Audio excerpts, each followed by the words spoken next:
Here we go.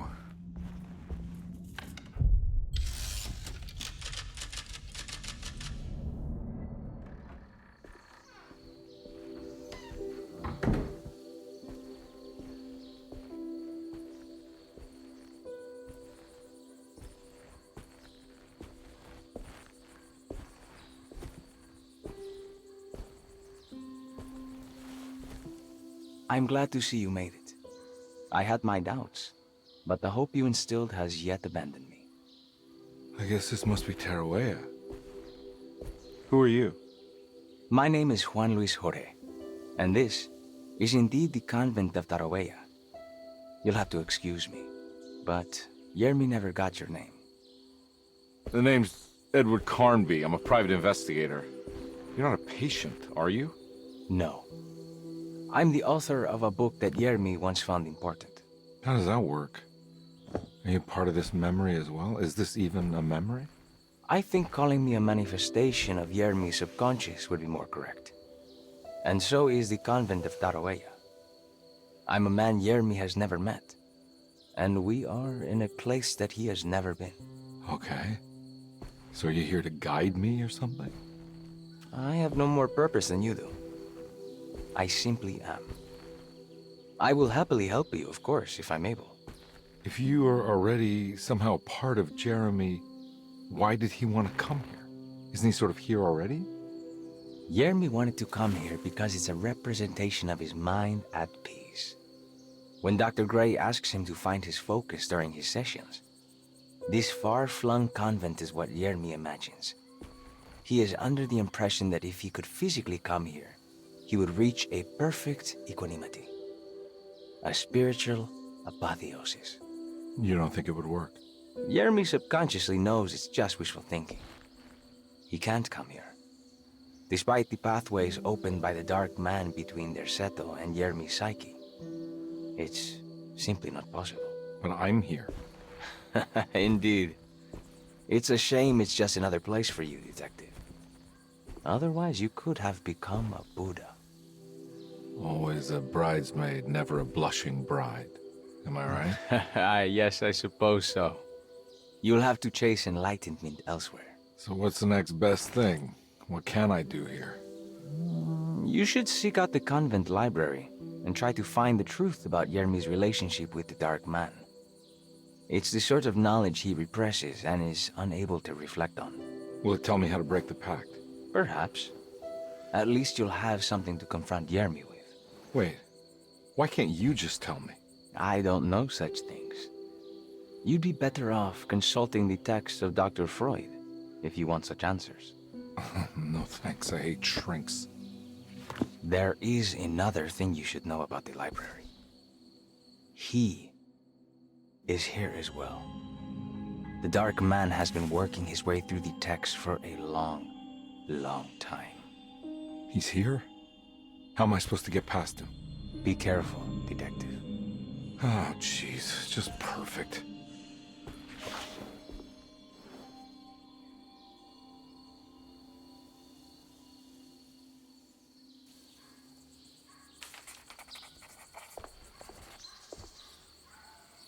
You have any advice on how to deal with the Dark Man?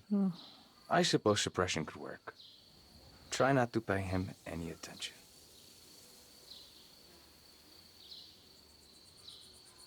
I know you said Jeremy's never been here, but does this place exist in real life?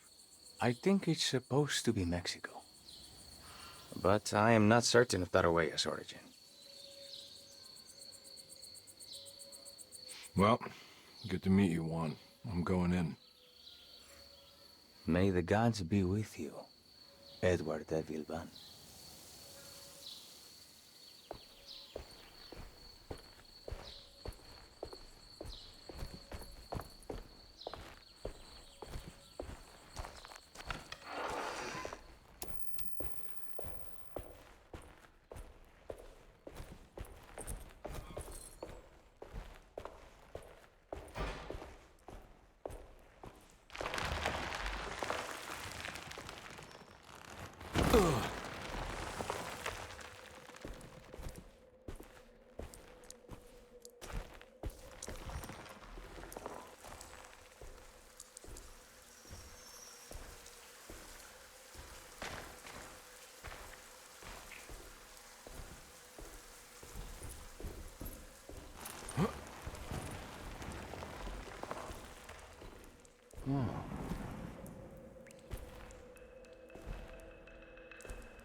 The great library was endless, beautiful, and terrible. An Akashic record for the universe inside the mind of Jeremy Hartwood, now corrupted by a story forced upon him, told by a maniacal liar, an evil conjured by science and secrecy. I will suspend a room and lock away the foundation of his character. Its key will be left to the librarian, the only thing invisible to the Prowler.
here's something.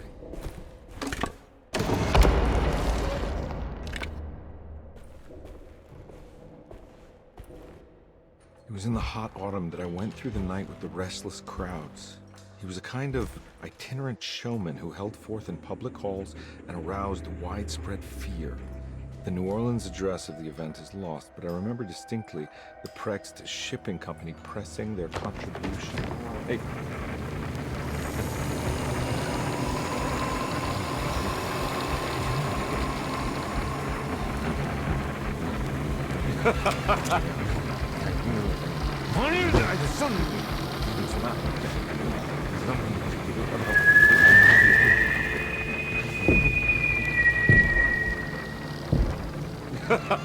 Detective! What?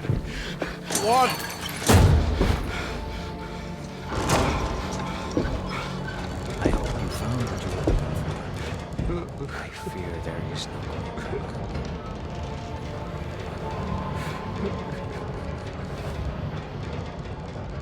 I was so close.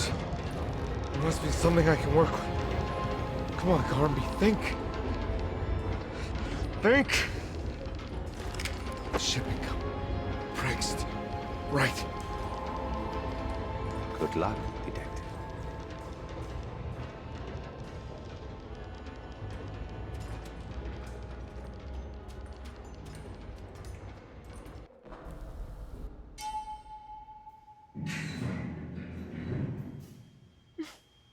Well, thank God you're here, Detective. Sitting all alone in a place like this. I'd never live it down if the papers got wind of it. Hey. Ruth, right? Oh, don't pretend you don't know. I'm sure you have a whole file on me by now, Detective. I suppose we weren't formally introduced. I'm Ruth Talon. Miss Ruth Talon, in case you're wondering. Edward Carnby. Enchanté. Are you sure? I had too many already.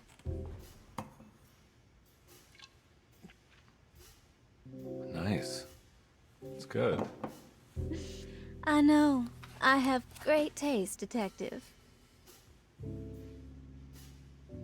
I heard you're trying to break Jeremy's promise to the Dark Man. Yeah. Do you know anything about that kind of stuff? No, but it makes you wonder. If he made a promise, can't he simply stand by his words?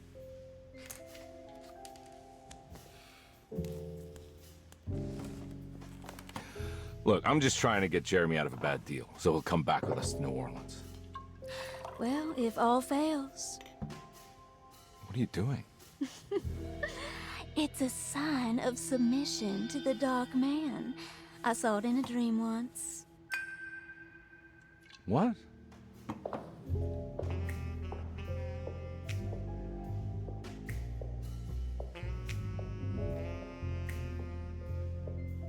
You don't know the Prext Shipping Company by any chance? I do. They made big money during the war. Their waterfront office is just over there. How did you do that? Do what, Detective? Bonne chance. Hey, have you seen Emily Hartwood anywhere? Are you trying to make me jealous, Detective? No, I haven't seen your doll anywhere.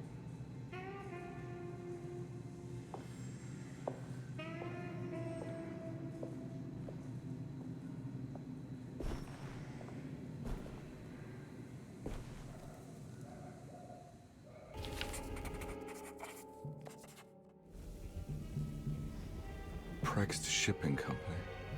According to the book in Tarawea, the Dark Man is connected to a performance that Jeremy went to somewhere in New Orleans. I'm sure I can find the address inside.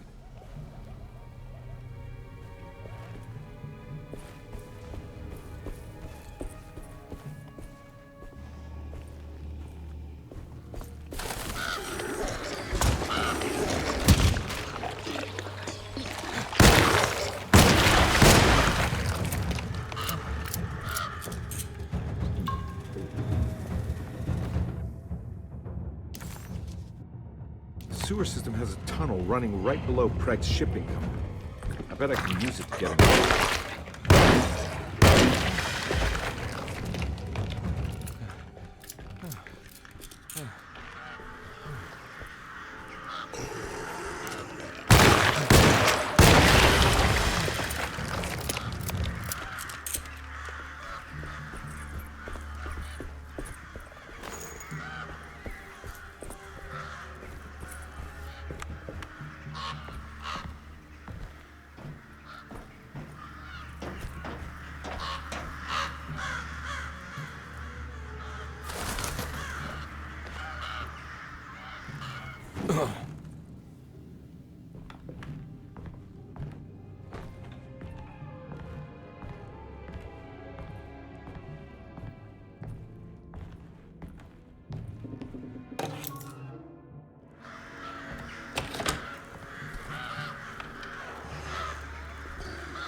Hold on.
Made it inside the warehouse. The office must be upstairs.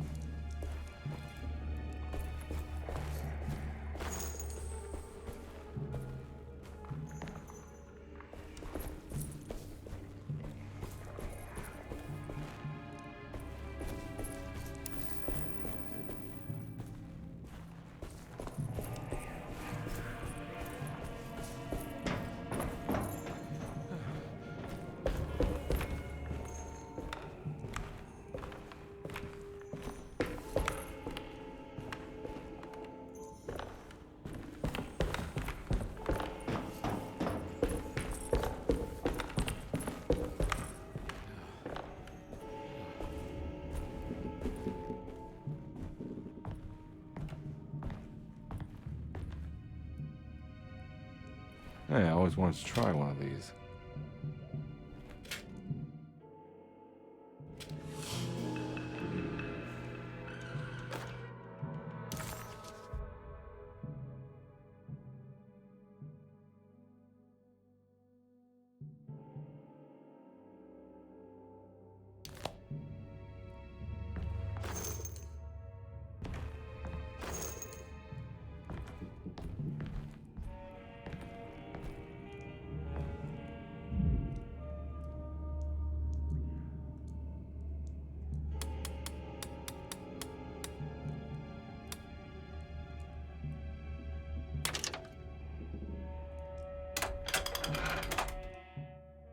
Gotta go manifesto. Here we go. The address where Jeremy first encountered the Dark Man.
Looks like the fog cleared up.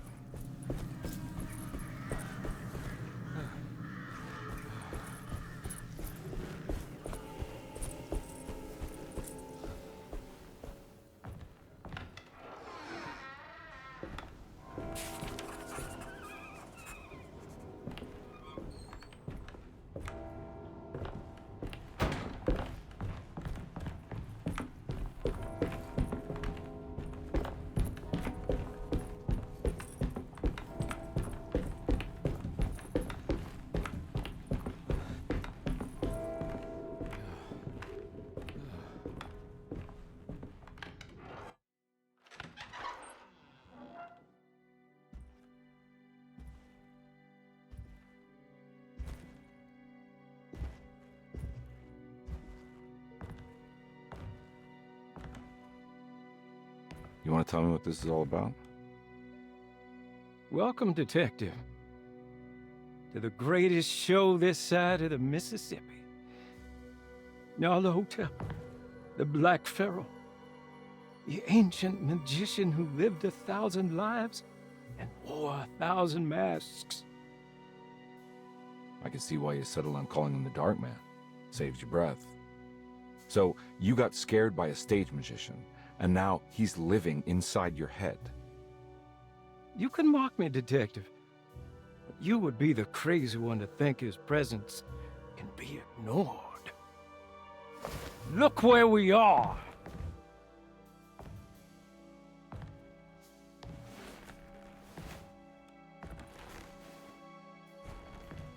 We didn't get to finish our last conversation, did we?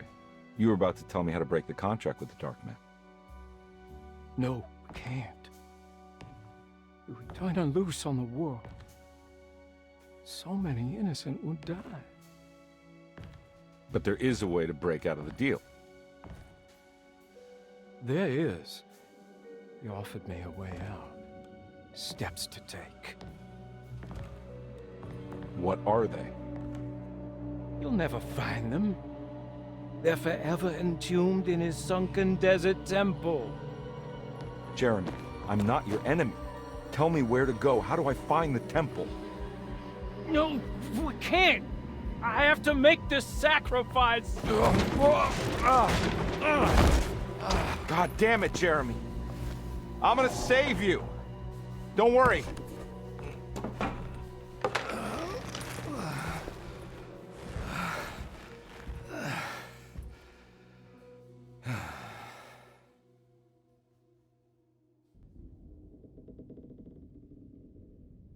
How do you save someone who doesn't want to be saved? Well, he's gonna get saved no matter what. I just need to find the temple somehow.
Oh.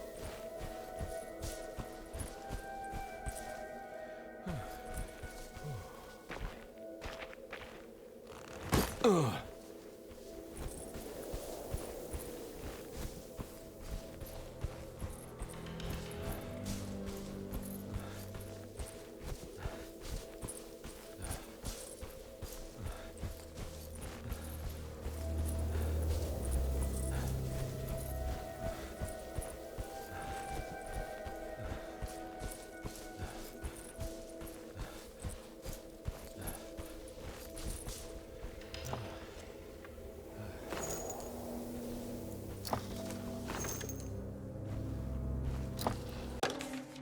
The Temple of Nephron-Ka lies under our camp. Despite all efforts, that unholy site did not collapse, but sink beneath the sand. The pharaoh is long dead, his name meticulously stricken from all ancient writing. But that stage meant for blood and terror remains. The temple is said to be lightless, built to harbor all the haunters of the dark found in the very depths of our universe. Calling on the gods meant creating a bridge between our world and theirs. The terrible Aldebaran of Taurus, the Black Sun, was seen as the most important star in the night sky, because, according to the Kitab al-Azif, it was said to be the home of that crawling chaos known as Nyarlathotep. Through ancient mechanisms, it was said that the priests could open shafts channeling the light emitted by that strange stone called the Shining Trapezohedron. Several streams pooled together above the statue of that dark man would then be sent through space towards the Black Sun, a message to the gods. The gifts bestowed on the sender are completely undocumented, but often assumed to involve dark blood pacts, where souls are traded for malicious miracles.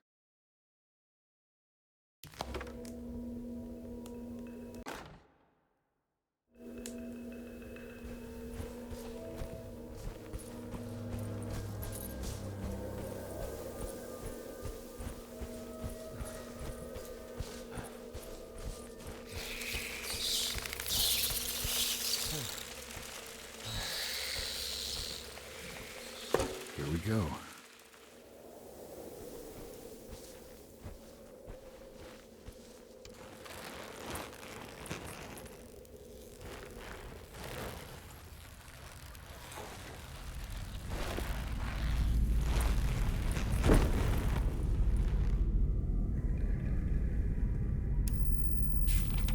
It's the star constellation from one of Jeremy's books. The Taurus. And one star's clearly bigger. Must be important.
one looks operational. Good work.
Acknowledge psychological trauma, break through barriers of self-deceit, temperamental behavior. These are the Dark Man's terms. The contract. Huh?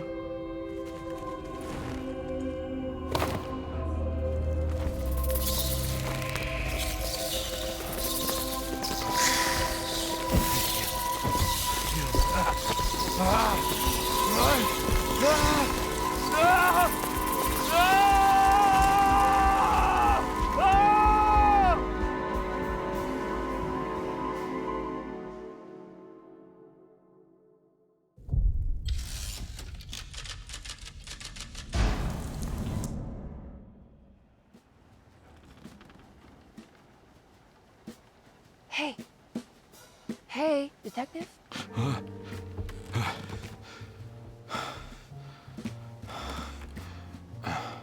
What are you doing?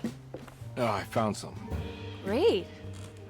Was it alcohol? God, no, I just got the wind knocked out of me. I think I know how to break the contract with the Dark Man. What exactly does that mean? Everything going back to normal. All right. I found some more information on Derceto and the patients. There are some seriously strange things going on here. I'm pretty sure 2 of the patients are dead and maybe even the clerk. Oh, yeah. I kind of just gave up on worrying about that. Well, just keep your eyes open, I suppose. What were you doing again? Jeremy made a pact with the Dark Man to keep all the madness locked inside Derceto. All right. I'm gonna break it. I just have to... Where is it? Where's the talisman? It's around your neck? Ah! Ah! I worry, detective. Don't, I'm fine. I worry that you're not much help on this case. At least you're a good distraction. Trust me. You're getting your money's worth. At this rate, I'm an absolute bargain.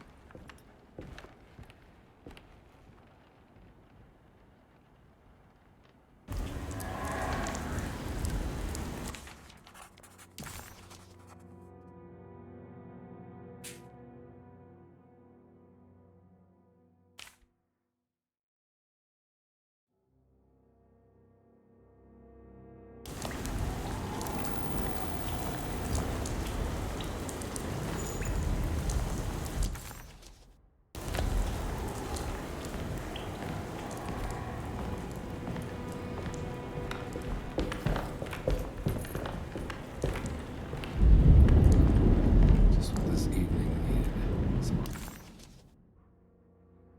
ambiance.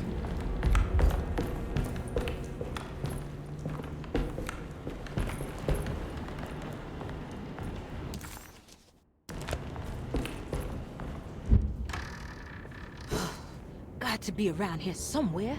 He wouldn't leave this house. I don't know what to think anymore. You run into that detective fella? Who is he? Can he be trusted? I think he one of the good guys. Well, you know, like us. Will he be all right with her coming? Praise the mother. You don't need to know about all that. Just help Jeremy. Just calm down. Ain't time yet. God, it hurts. As far as I can tell, Detective Carnby seems to be solving problems, not causing them. Just be ready in case he starts anything.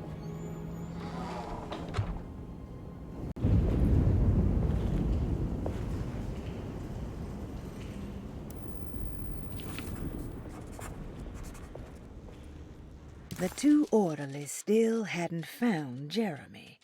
Carnby figured this was good news. Emily had reminded him about some strange deaths at Derceto, and Carnby wasn't sure who he could trust.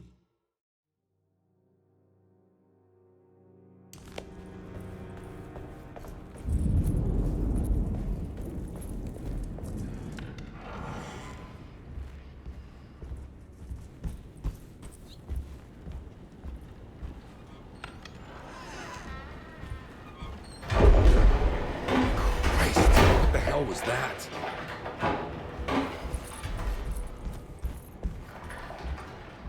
It's blocked.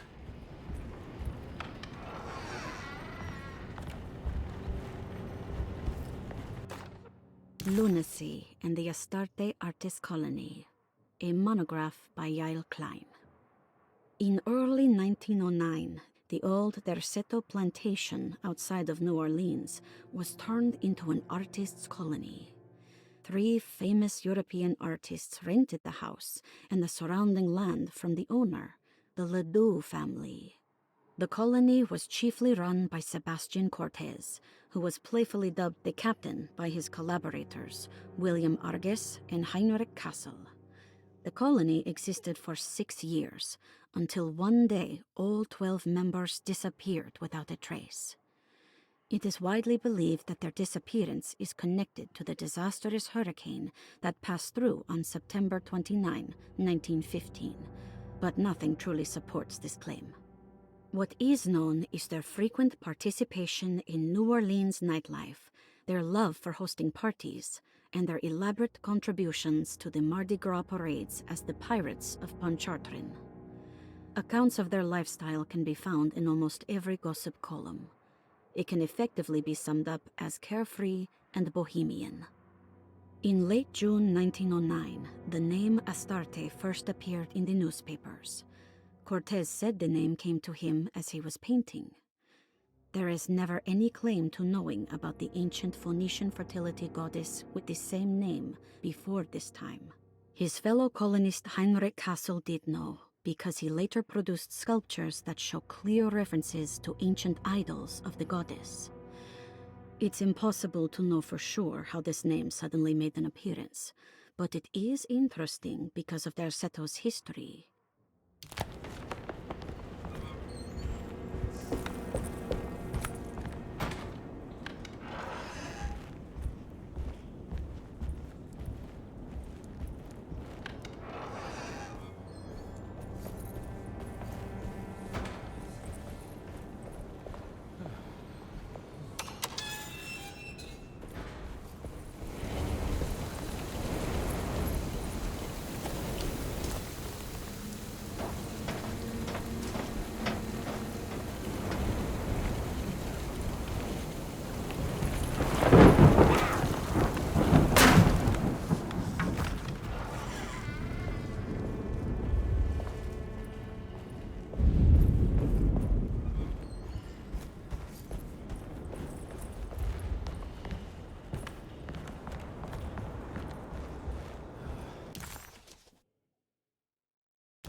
Detective Carnby. Good to see you again. Solved the case yet? I'm trying. Hey, Grace, you okay? Oh, she is just peachy, Detective. Are you looking forward to the Feast of St. John, Grace? I can't wait! Kids, ain't they great? What exactly are you planning for tonight? Oh, not much. We eat, we drink, we pay tribute to the wishing tree in the conservatory. The usual. Then why all the excitement? There is just something about tonight. Something's different. I think we all feel it. Besides, we got ourselves some new words for the prayer thanks to your buddy Jeremy. She'll come and turn the world inside out, and things will begin again. That sounds strangely threatening. You should come.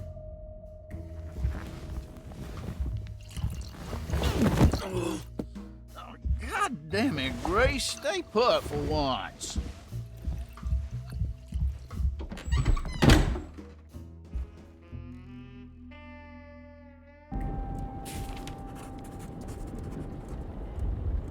I better hold on to these. Wouldn't want them to get lost.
know the combination. I carry it with me.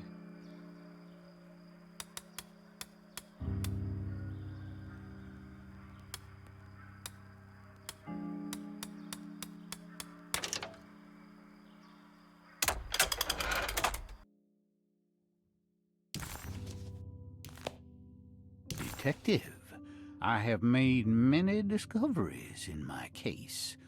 The child we want is safe, thanks to good people like me and you. We're so similar, but you don't see all the things I do.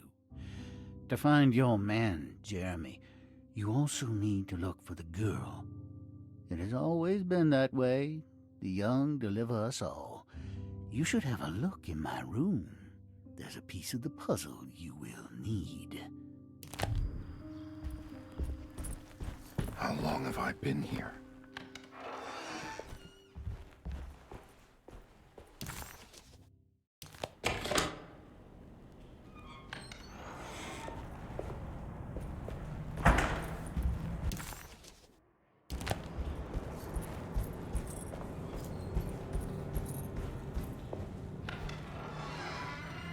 Surprisingly neat.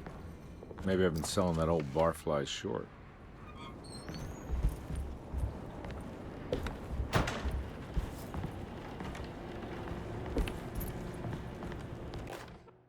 Sometimes I think this place makes me worse. That Derceto might be my grave. A coffin made of ostentatious architecture. A Taj Mahal for the drunken depressed. There's something about Derceto. Something about Dr. Xray. Like we all pretend that we're here to get better, when in fact we are here to be forgotten. Looks like McCarthy has something hidden inside.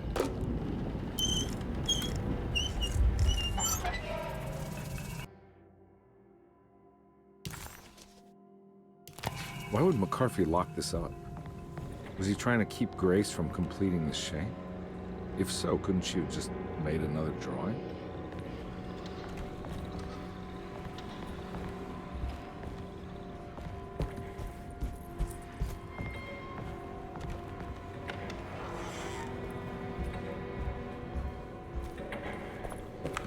What the hell happened in here?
A spare key to Dr. Gray's office in here somewhere. I don't have the combination for this. Or maybe Jeremy did.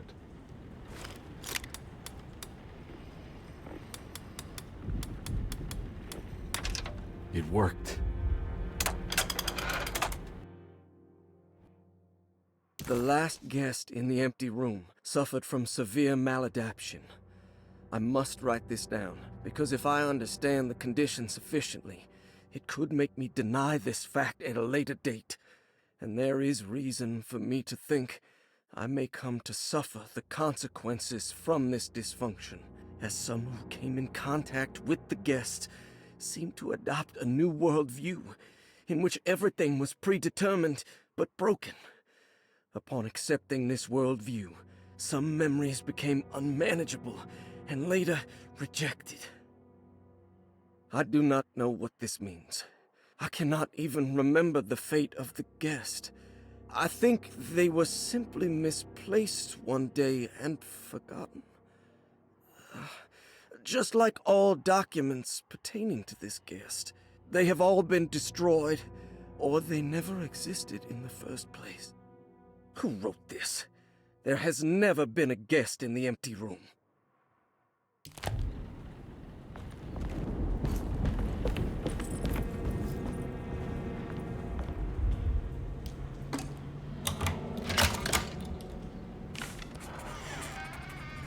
Dr. Gray's office, all to myself. Let's see if we can figure this guy out. Dearest Dr. Manzetti, I find myself in a losing battle with my patient. As I've disclosed in my previous letter, his delusions have him completely captured. It's bad enough that he is torturing himself with paranoia, but his madness turns out to be quite persuasive to others, effectively laying the ground for mass delusion.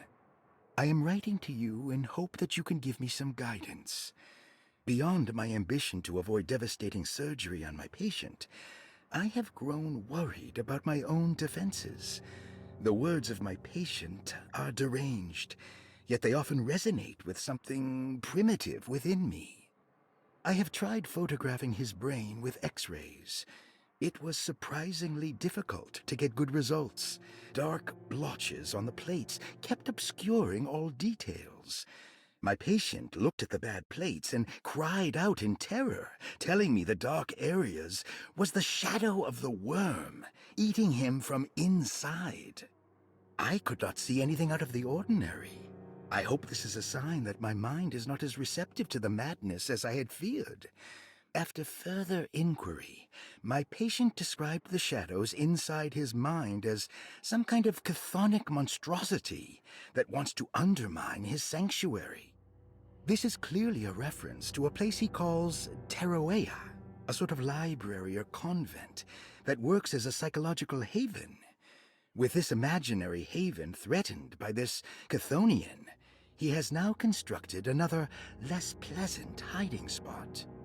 Lately, he has been bringing up a metaphor of a steamboat that has run aground, that he feels like he needs to start the engines and reverse, but he is afraid that the hole in the hull would cause the whole ship to sink. I've been watching him turn this metaphor into reality for the last week. He knows it's made up, but he is doubling down, trying to make it a real memory. I feel certain that this is my chance to break through the barriers of his self-deceit.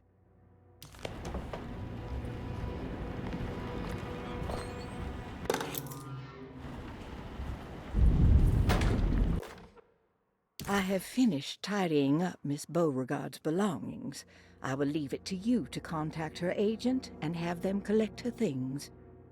I found one of Grace's drawings she might want back, along with this key in her room, which I believe you've been looking for.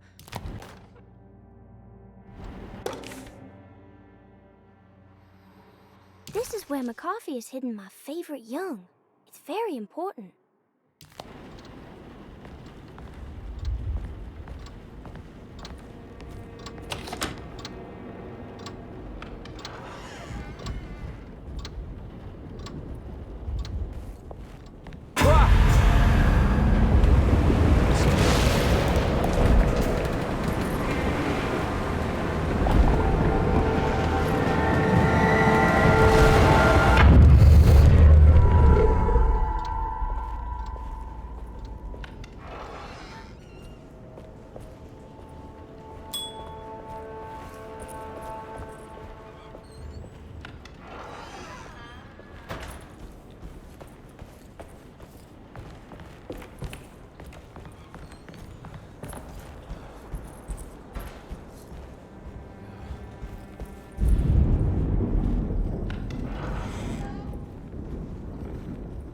There's something missing.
This looks familiar.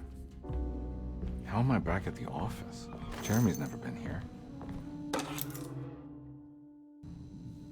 That's me, isn't it? How long had it been since I drowned myself in drink and depression? It had all felt so peaceful, slipping away into oblivion. A welcoming, dark voice wrapped around my mind like a heavy blanket. It turned off suddenly as I woke up from the sound of my office door closing shut. A messenger had left a telegram from Mrs. Saunders. She had a lead on where to find her husband and her kidnapped daughter.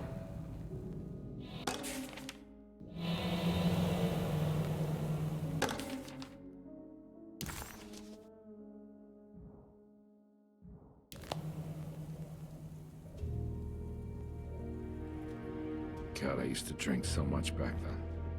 When was this exactly? What case was I working?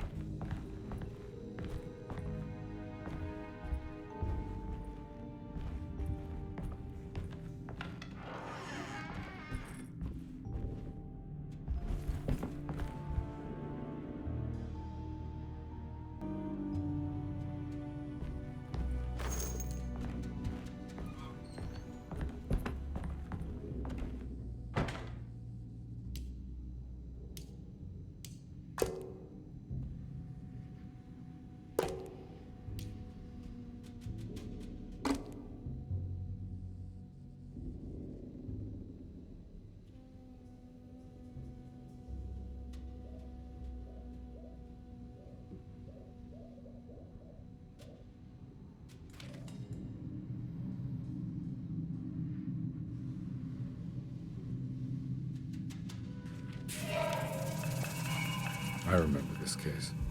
Some kid got taken by her father, headed out of state, but he had made a mistake by selling a painting that his wife actually cared about to a collector named Thornhill to fund his venture. That's how I tracked him down. At least I think so.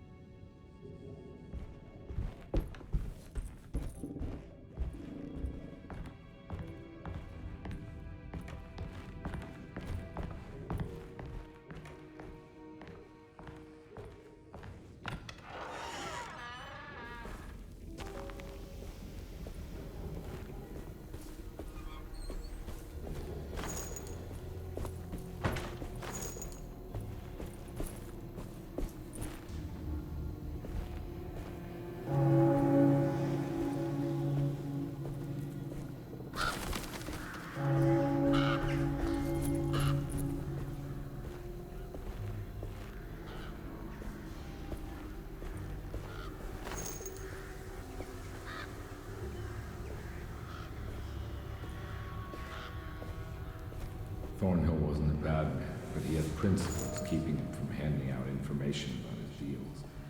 So he needed some convincing.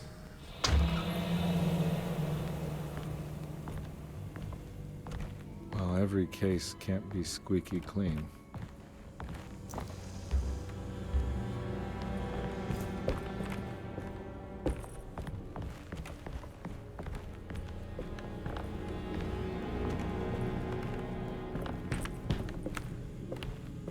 Mr. Saunders had sold a valuable painting to Thornhill, hoping the money would carry him to wherever he was going. The painting, now leaning on an easel in Thornhill's bedroom, had a certain mesmerizing gloom that seemed to call out to me, telling me I was needed for something important. I felt myself falling into the painting, only being brought back by Thornhill, thrusting an address to a Hotel St. George into my hand, and asking me to get the hell out.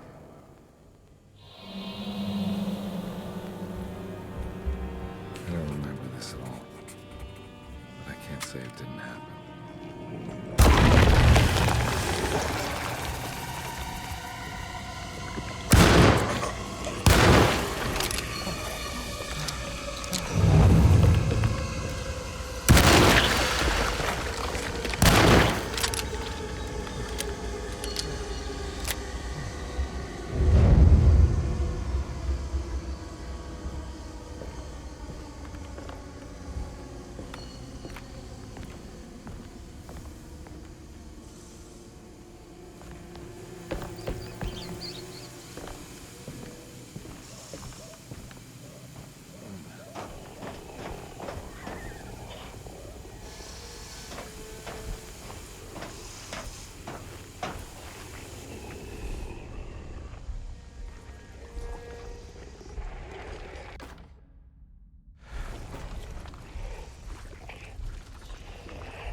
Can't go that way.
On my way to the hotel when the Morton gang called up. I owed them money, a lot of it. I can't remember what for. Probably some dumb gambling debt growing in size for each payment missed. I punched one of them out, and I sent the others packing. Just...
I found him.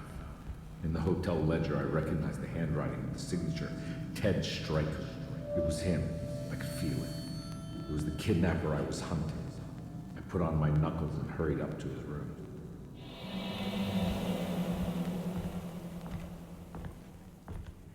Something about that name, Ted Stryker, rings a bell. Feels vaguely familiar.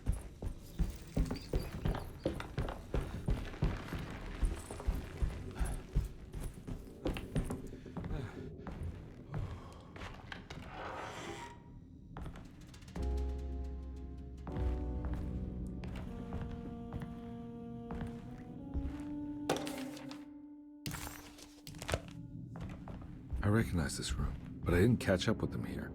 I must have followed them. But where?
That's right, he was running away, ditching his old life and marriage in New Orleans to find something better in Tallahassee. And he took his daughter with him against the will of the mother. That's why she hired me. But I stopped him. I caught up with him at the Pearl River Bridge.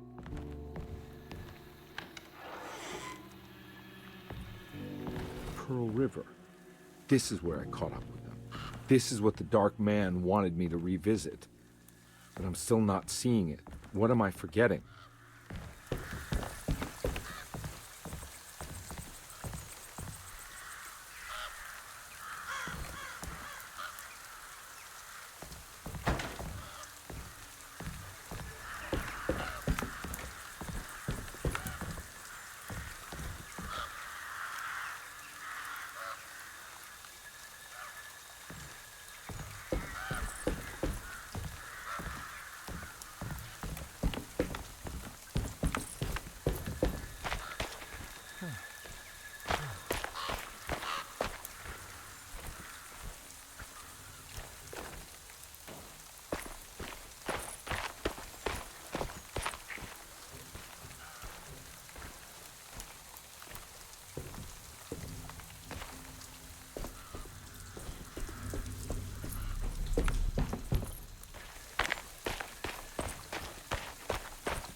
can't believe I didn't recognize you. I looked a little different back then, I suppose.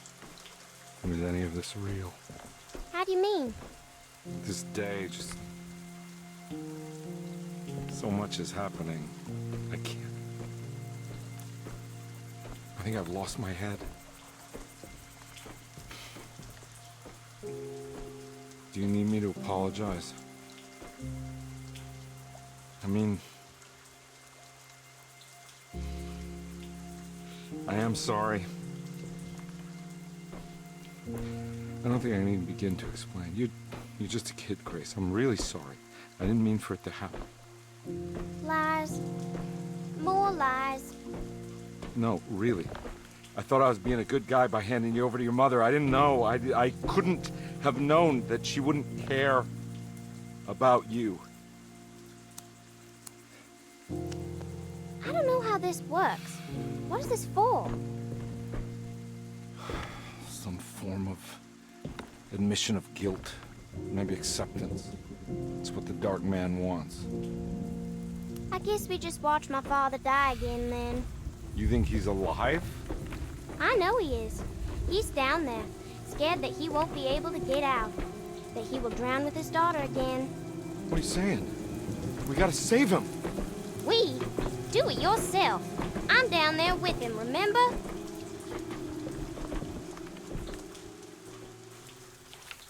Can I really save them? This all happened so long ago. I have to find a way to get down there. I have to see it with my own eyes. There was a boat at the house where I entered. If I can raise the bridge, I should be able to get to the car.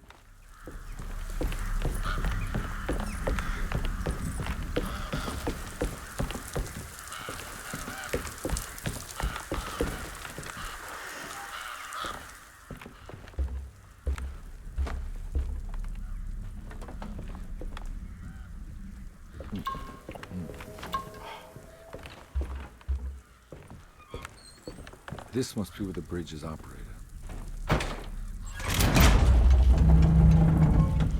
Nothing's happening. It's like something's holding it back.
My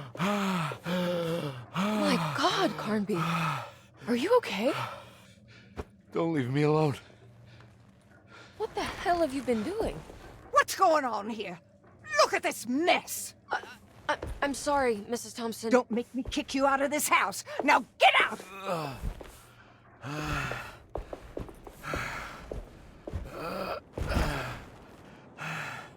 Hey, Detective. Mr. Carnby. I'm really worried about you. I'm okay. I just need to catch my breath for a moment. This place? There are some very disturbed figures around here. And I don't think it's just the patients. I've been reading some things about how Derceto has a deranging effect on people. I think it might explain things. What? Just take it easy, okay? I'm gonna go find a way into Dr. Gray's apartment. I want to know what he's hiding. Emily, don't worry. I think I'm close. I'm gonna set everything right. Just be careful.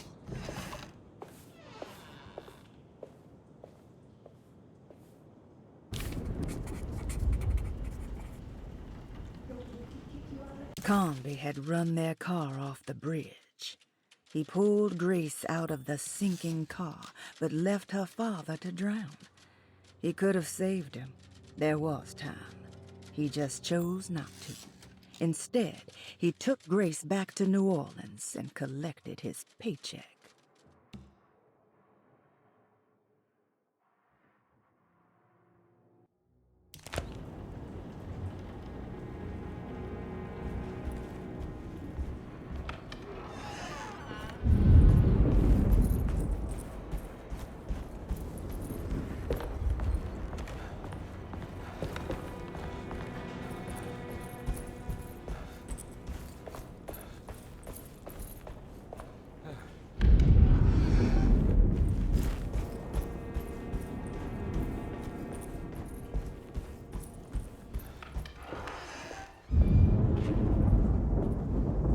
Take this much more. This has to end.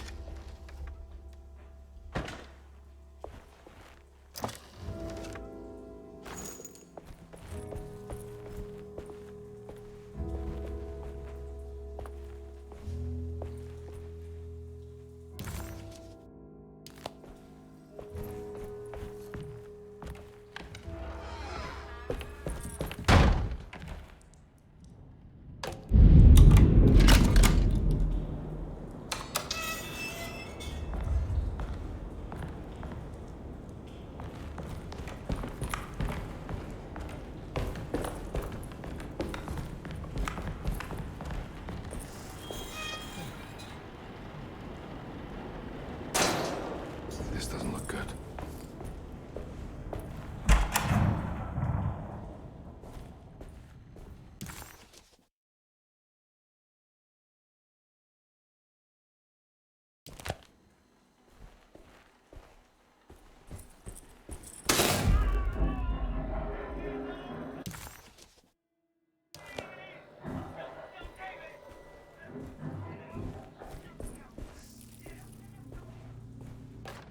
Radiography. Patient Jeremy Hartwood. Date June 14, 1930. Plates. Jeremy's skull proved difficult to capture properly. Partial radiographs worked best. A complete picture of the brain can be assembled by piecing 3 plates together. Observations. Even when looking at an assembled version, a shadow covers significant parts of Jeremy's brain. Possible tumor, but more likely that the equipment is failing. Jeremy reacted strongly to the pictures and claimed to see a giant clay worm eating and displacing his memories. Notes. While this exercise has left me nowhere closer to an answer, I feel confident that a Burkhart lobotomy should sever all necessary parts. Hypothetical psychosurgery based on the ideas by Burkhart and the St. Petersburg research could end up saving Jeremy's mind. Severing the connections around the frontal lobe would certainly solve most mental afflictions. The procedure would be brutal in performance, as well as in efficiency. An ice pick pushed through the edge of the eye and into the skull would untether the nerves like Alexander cutting the Gordian knot. As this would likely leave Jeremy in a very different condition, all other paths should first be explored. The medical instrument I would need for this lobotomy is missing, and I should have Waits order a new one.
Don't mind if I do.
That's better.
we're back here. Well, perfect time to have a look around this place.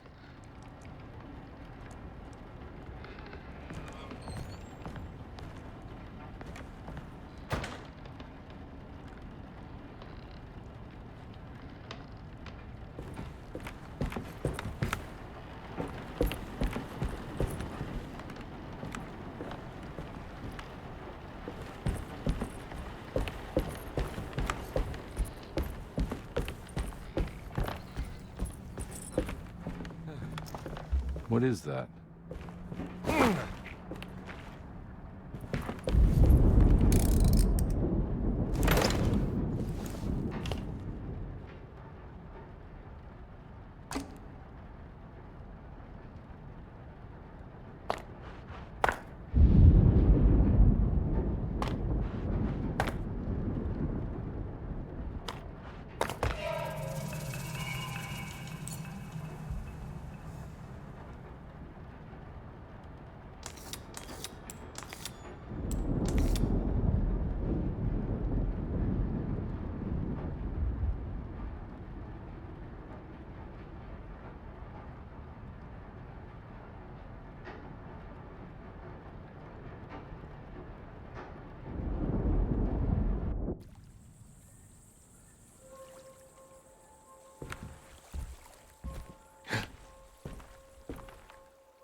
This is where Jeremy's hiding, right? Hello? Is anyone there? Jeremy? I need help! Wait! Can you hear me? I'm stuck in the mud and the fire is taking Jeremy, me. where are you? The motor is dead. I can't do anything more. Hang on, Jeremy. I'll figure something out. I'll get the boat running.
The boat's wedged itself right into the bayou. If I get the motor started, I could try reversing back into the river.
pretty weak.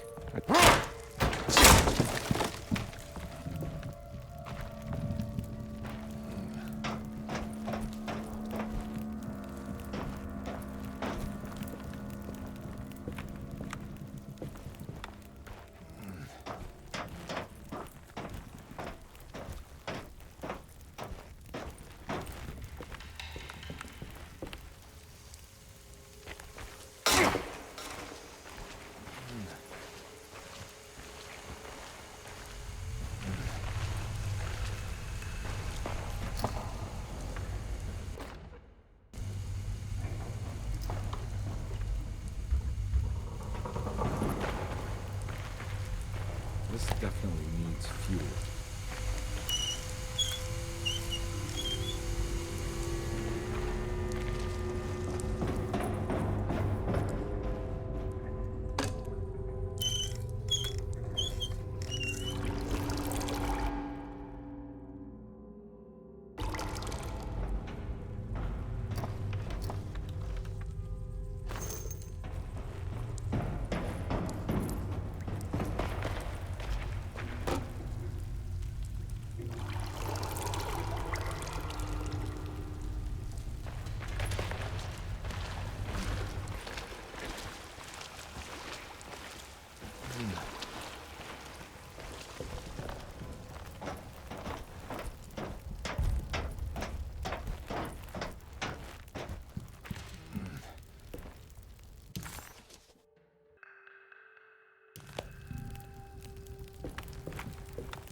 The winch is powered by electricity.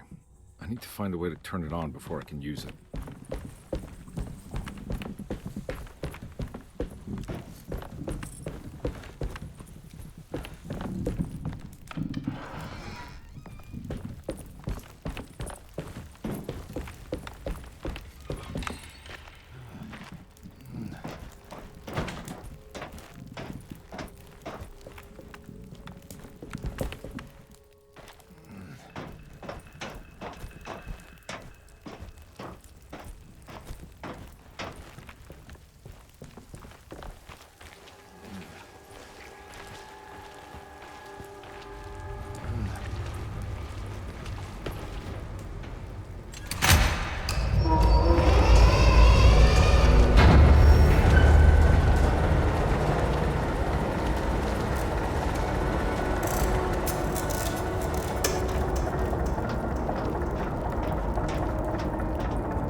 put a rope around my neck, and then I strangled all life from my body. Are you under the impression that you died? No. I was supposed to die. What does that mean? That you were supposed to die. I'm the catalyst. I had to die to make the story happen. What are you doing? 30 years ago, Frederic needed me to die. You're not making any sense, Jeremy. Find your focus. Hey! I cheated everyone. I didn't play my part. Hey! I escaped my doom. My destiny. Again, find your focus. Hey, I'm right here. What the hell is going on? Now everything is wrong. Nothing is in place. I'm right here! Calm down, Mr. Carnby. What do you want? Were you not talking to Jeremy right now? I haven't seen Jeremy all day. Are you all right, Detective? No. Actually, I don't think so. Well, maybe. I'm gonna go look for Jeremy. Good. Let me know if you find him.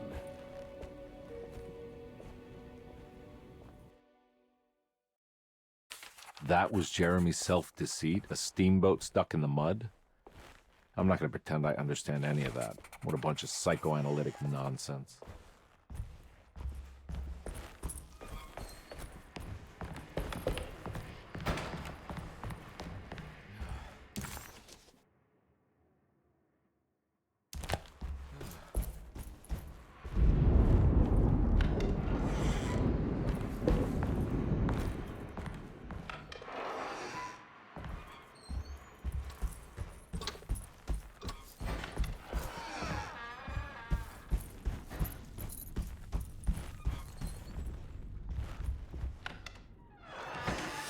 Detective, am I glad to see you. Lock the door, will you? I don't think Dr. Xray would appreciate us snooping around. What's going on here? This feels so strange.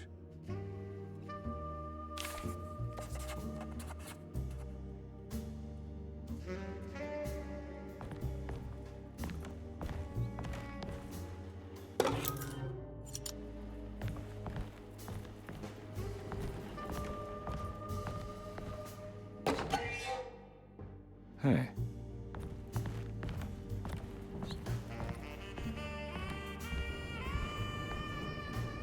Have you found anything?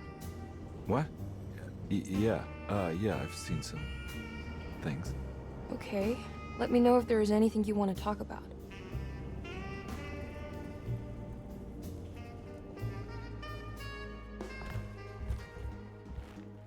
You don't find this place strange?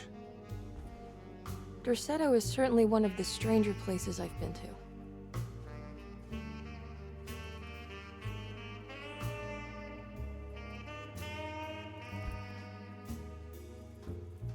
This room feels too real.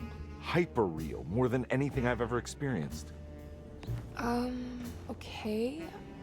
I don't see what you mean. Forget it. I gotta get back to breaking the contract. Yeah, that's what I was doing.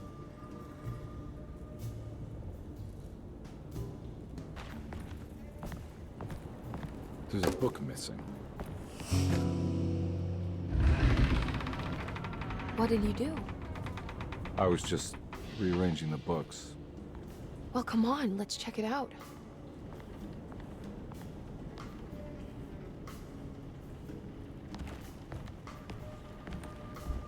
I think I'm beginning to understand. Dr. Xray is dealing with some kind of mass delusion.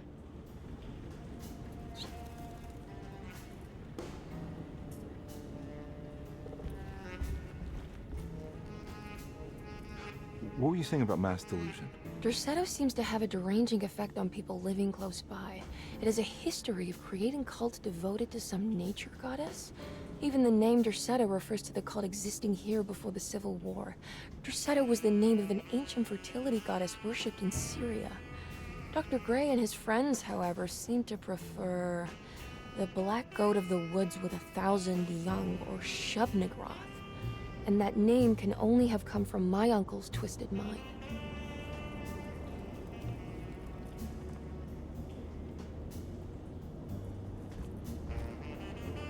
You think all of them are in this cult business? Even Jeremy? I'm not sure any of them have a choice at this point. We just need to find a way to stop all of this.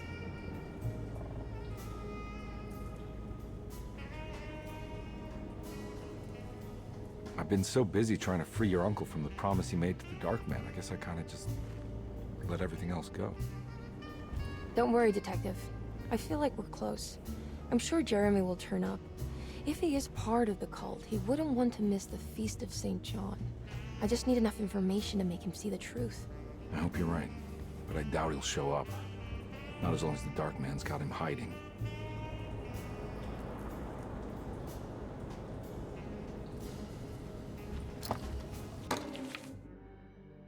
Good to finally meet you, Mr. Hartwood.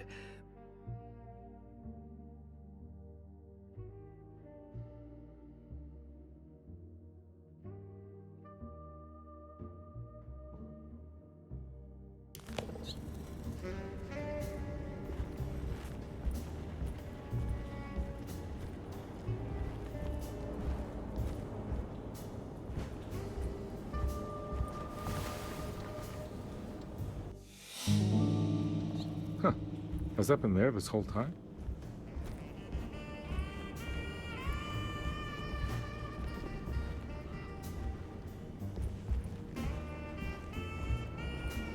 That mark on the floor looks like talisman positions. But The snake dagger. from which direction should I look at it?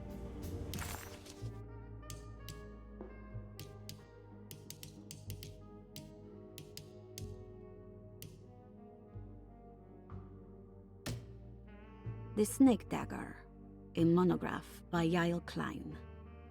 In Ludwig Prin's book on pagan rituals called The Mystery of the Grave, as translated by Nicholas Vachy, there are several references to a sacrificial dagger called the Snake Dagger. It has long been thought of as a poor translation of the original text, that it would be more appropriate with worm dagger from the Latin vermis cultrum. This seems natural following the recent consensus that the original title of Prin's book, De Vermis Mysteris, should literally translate to the mystery of the worm. However, this would take away from Vachy's great effort at translating the underlying meaning of the words and revealing several cultural beliefs. While Prin certainly was using the term worm as a symbol or synecdoche for death and the dead, which is made clear by the contents of the book, in the case of the dagger, we shouldn't be too hasty to dismiss his translation. Reading through Vachy's correspondence with his patron, it appears that he had more than just the Latin text at his disposal. Vachy had dug up Prin's living relatives and uncovered several cross-referenced historical texts and an actual snake dagger. The dagger was dated to the early Middle Kingdom of Egypt and had such a clear shape of a wave that Vachy considered calling it the sinusoidal blade. Knowing the full story, it seems prudent that he chose to translate it as snake and not worm. There are several reasons why this choice of word helps us understand the pagans that Prin's book attempts to describe.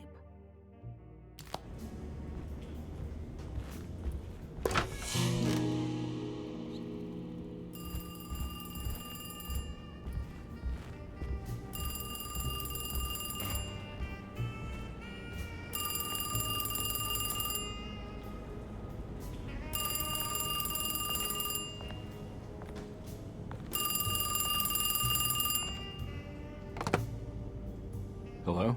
Detective Carnby? Who is this? Jeremy? Jeremy is with the Dark Man. You can't save him. Well, I've done everything he wanted so far, and there's just one more thing on the list. I expect him to keep his promise and return Jeremy unharmed. Get out, Detective. While you still can.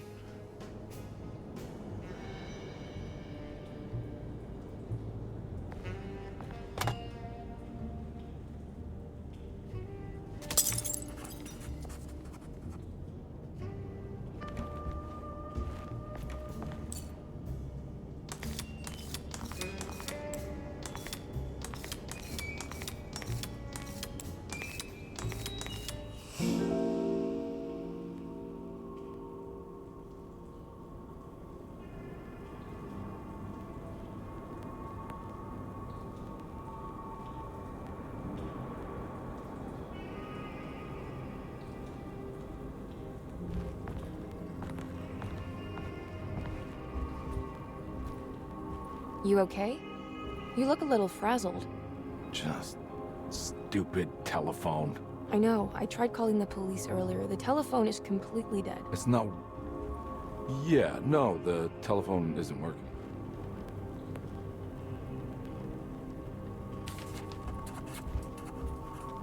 Miss Hartwood, I think you're gonna want to see this. Is there something in the closet? Yeah, there is. You don't see the very obvious gate leading to whatever Jeremy's madness is serving up next? I don't understand. Are you making some kind of fashion metaphor? I'm sorry, I don't have time for this. Can you just tell me what you're doing? You don't see this. It's fine. It's fine. Catch you later. Are you going inside the closet? Yeah. You got a problem with that? No. Do what you think is right, Detective. Sorry, I didn't mean to. Goodbye, Miss Hartwood.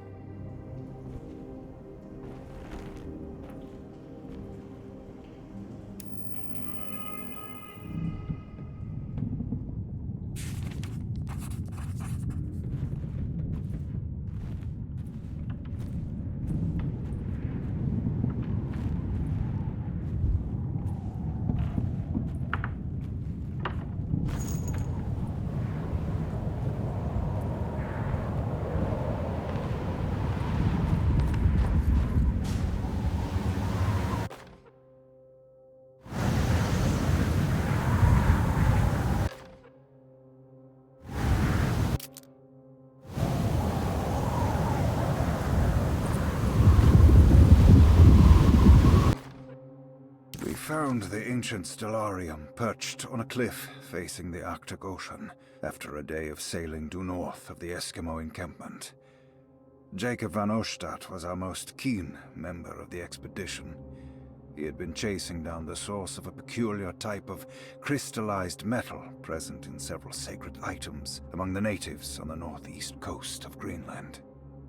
The site was a remarkable find for any explorer, and we were all enraptured in our search for enlightenment and meaning. The surviving architecture seemed almost unearthly in origin and astonishingly sophisticated. The metal Jacob was searching for was abundant, almost ubiquitous. We were so taken by our find that we were surprised by the sun falling below the horizon.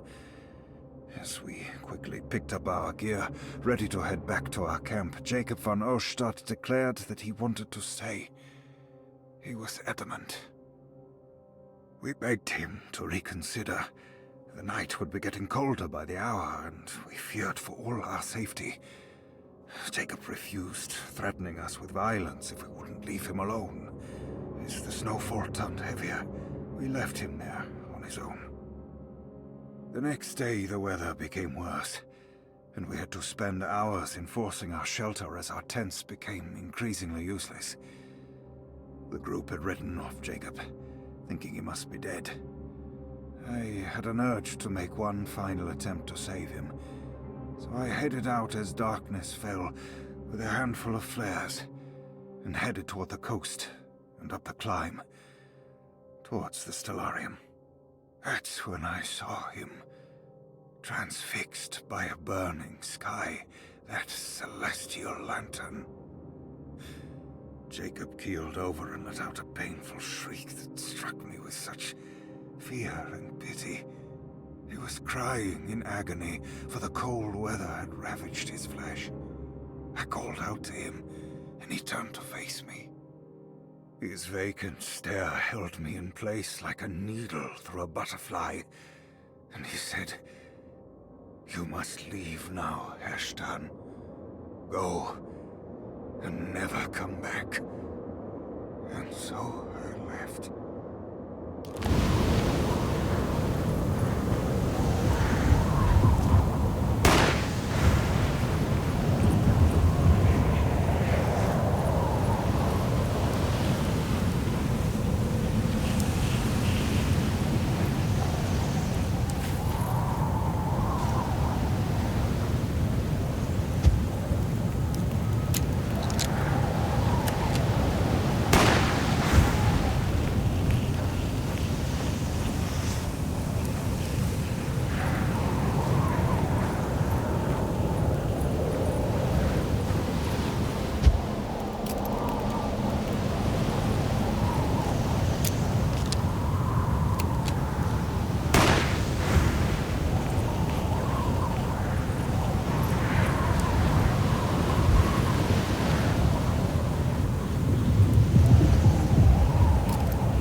Hey, you! What are you doing here? What is this place? Turn back, Detective. You're not wanted here. Whoa, take it easy. I'm not your enemy. Oh, you're wrong, Detective. You're wrong.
Of course, the Taurus. I figured you wouldn't want your stars aligned, Jeremy, or maybe that is what you need to temper that mania of yours.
God's sake, stay dead!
Jeremy?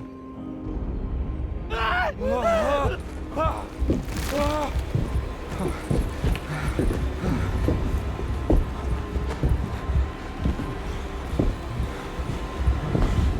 did everything!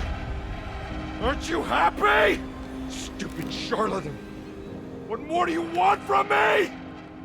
You want me to lose my mind? Oh, my lord! Doctor! Batiste!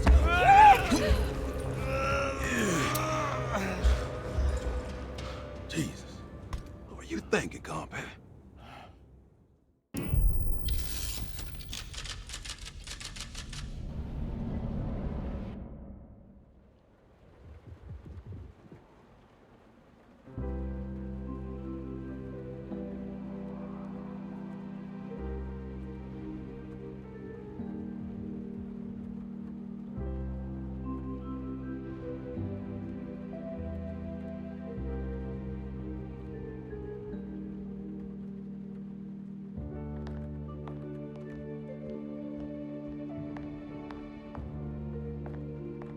You awake? You are awake. Mr. Carnby's up. Hey, buddy! I thought you'd be knocked out for the rest of the night. Come on out and join us, will you?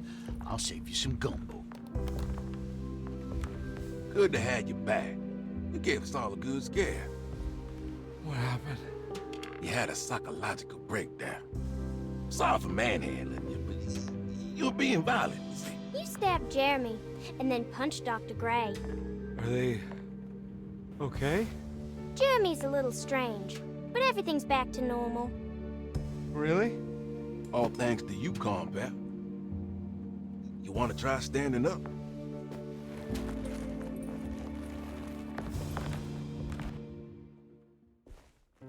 Well, if it isn't the hero of the day. How are you feeling, Detective? Never better. How about you two? Hey, Jeremy, I didn't do too much damage, did I? Things are fine. Very quiet. What's up with him? Painkillers? No. You see, despite you having the finesse of a one-eyed butcher, you managed to lobotomize dear Jeremy. I did what? It's actually quite impressive. It's not like I hadn't considered it myself. I just wish Jeremy could have been helped without reducing his personality to that of an oyster. But he's gonna live. Of course. As long as someone keeps feeding him, he'll outlive the best of us.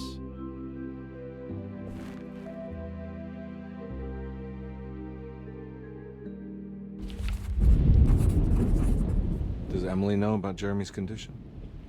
Yes. She seems to be handling it quite well under the circumstances.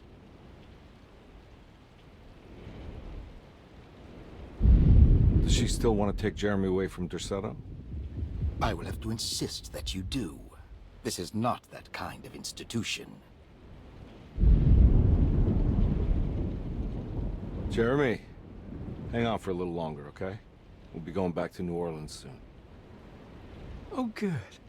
I do so miss the city lights.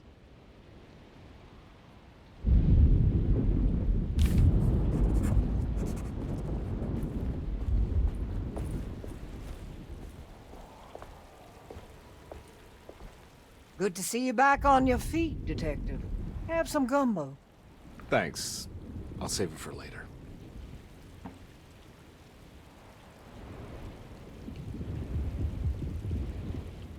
Seems like everyone's in a pretty good mood.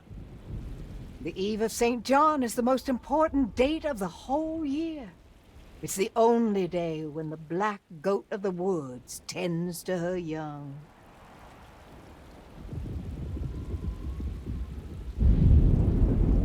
I'm gonna go look for Emily. Don't worry about her. She wouldn't leave without you, would she?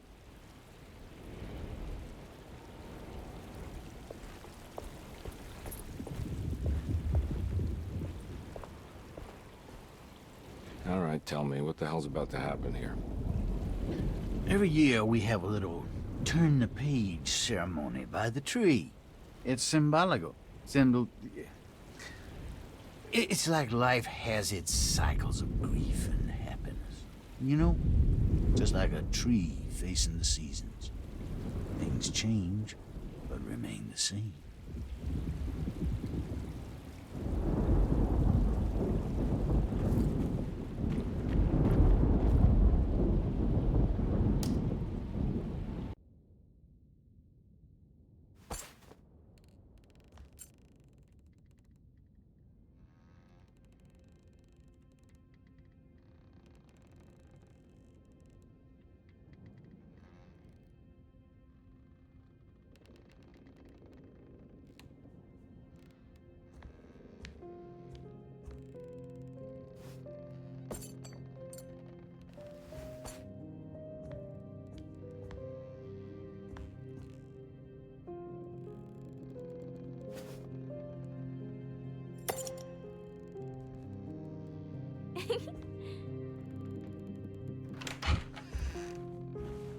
Hey, kid.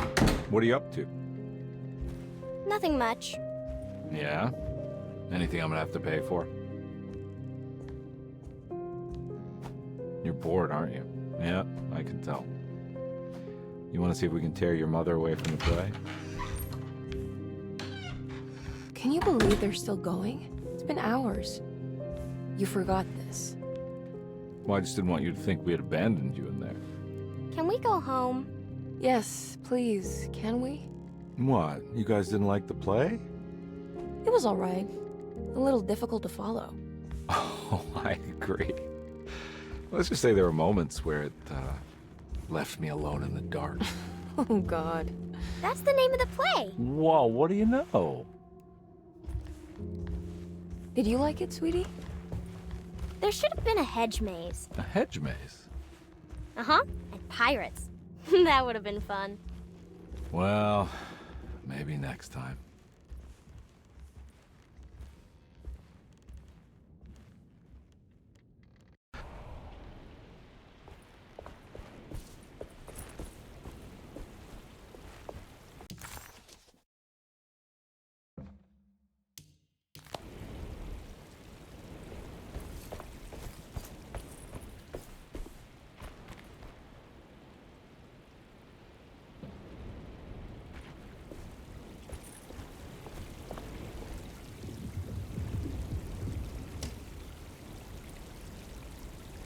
Everyone knows what to do?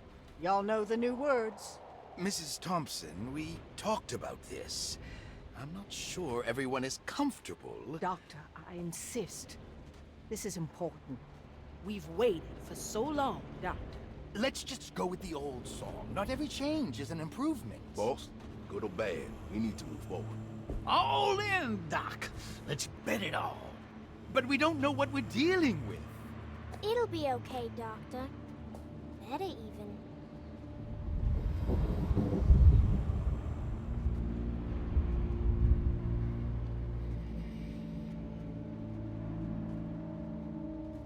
Ever there are praises and abundance to the black goat of the woods. Hear us, brother. Take pity on us. Take pity on us. Ever Hear there us, praises Mother, and praises abundance and to the black goat Take of the pity woods. on us. Hear us, Mother, and take pity on us. Take pity on us. Ever there praises and abundance to the black goat of the woods. Hear us, Mother, and take pity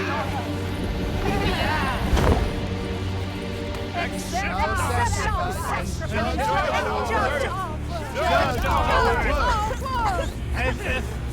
Stop! Are you crazy? This here's what needs to happen, Carby. Grace, stop! Stop! Shoot the ground! Shoot the ground!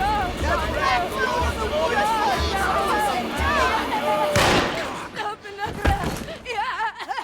Stop! Detective, get my uncle out of here! Jeremy, come with me! Get over here! Jeremy, come with me! Jeremy, come here! No! There has to be a doctor blood! No!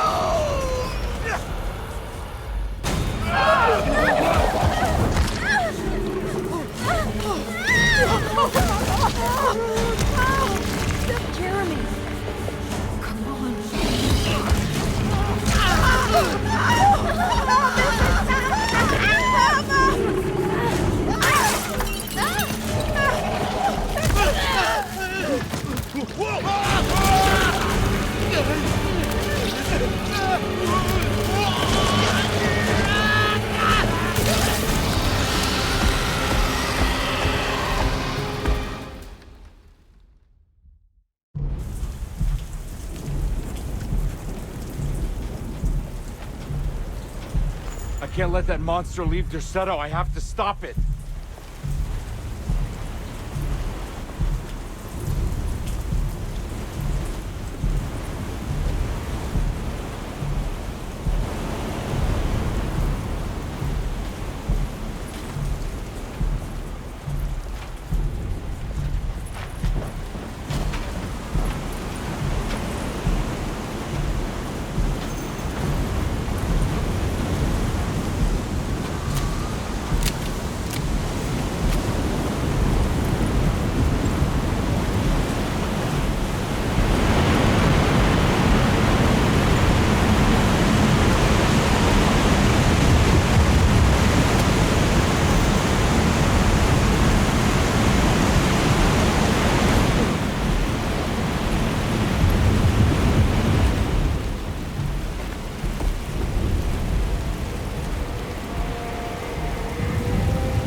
Detective! Oh, what the hell was that?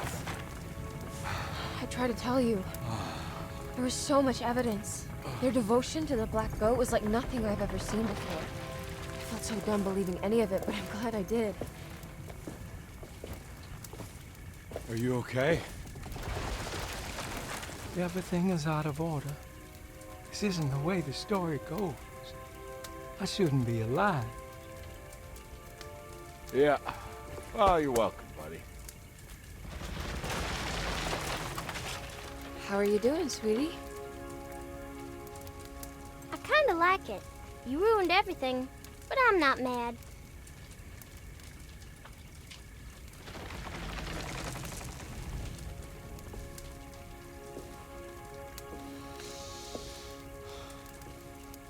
All right, you ready to head back to New Orleans? Come on, Jeremy. We're leaving. Can I come? I thought you said you didn't need saving. Don't leave her. She's important. Of course we're taking her with us. Yay, I'm important.